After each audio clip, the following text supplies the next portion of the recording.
Saudaraku, tidakkah kita menyadari bahwa perjalanan kita ini di dunia sangatlah singkat sekali,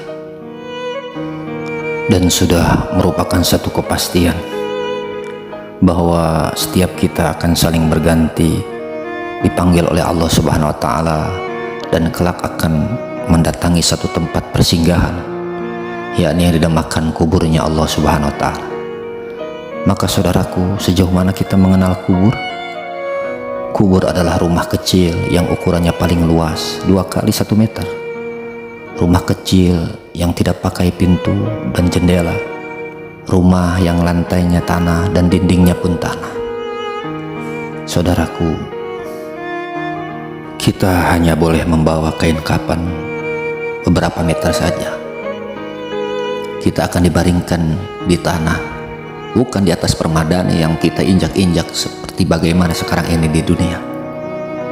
Ingatlah saudaraku, entah berapa lama, entah berapa juta tahun kita akan terbaring dalam kesendirian di sana. Berjuta tahun diperiksa ahli kubur setiap detiknya. Begitu pula ahli kubur akan dicemeti oleh malaikat mungkar dan nakir. Ahli kubur menjerit kesakitan yang tiada terkira. Suara ahli kubur terdengar oleh penghuni langit dan bumi kecuali jin dan manusia. Saudaraku, sungguh sangat mengerikan.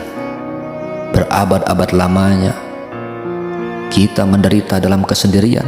Bayangkan kalau itu terjadi. Bukan seperti di dunia. Jika kita sakit, ada ibu, ada siapa yang bisa menghibur. Tetapi nanti adalah alam persinggahan pertama, dan itu kita akan berkesendirian. Tidak ada teman, tidak ada saudara. Maka persiapkanlah kita untuk mendatangi tempat yang mana apabila diberikan nikmat, maka kita akan senang bahagia selama-lamanya. Apabila diberikan kesengsaraan, maka sengsara selama-lamanya. Kemudian saudaraku, setiap saat ada yang datang, tapi bukan menanyakan sakit kita, melainkan petugas-petugas yang langsung memberikan balasan sesuai pelanggaran kita ketika di dunia. Kemudian dipukul, dicemeti daripada cemeti jahanam, dipukul oleh palu-palu neraka, bahkan dihimpit tulang belulang ahli kubur hingga hancur lebur, kemudian utuh kembali untuk menerima siksa-siksa selanjutnya. Sekali-kali datang selingan berupa serangan malah binatang-binatang berbisa. Beraneka binatang berbisa itu datang, yakni jelmaan daripada tabiat-tabiat atau sifat-sifat tercela, sifat-sifat yang tercela ketika di dunia, maka menjelma menjadi binatang-binatang berbisa, yakni hasad, dengki, iri hati, sombong, merasa baik daripada yang lain, keras kepala, pendendam dan sebagainya. Saudaraku, kubur juga sebagai tempat menunggu yang paling lama.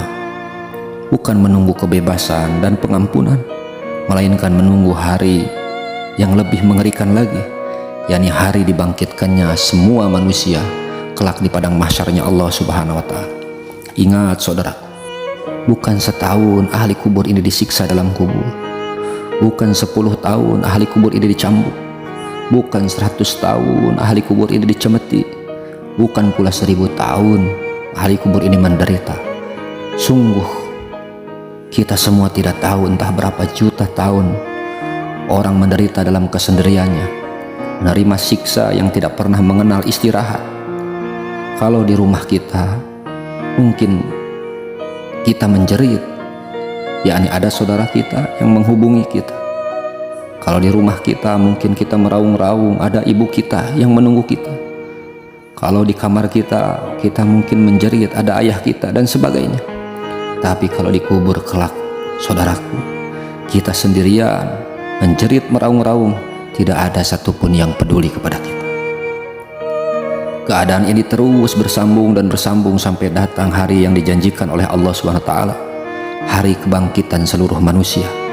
Sungguh satu perjalanan yang sangat melelahkan, perjalanan yang harus kita pikirkan matang-matang dari sejak sekarang.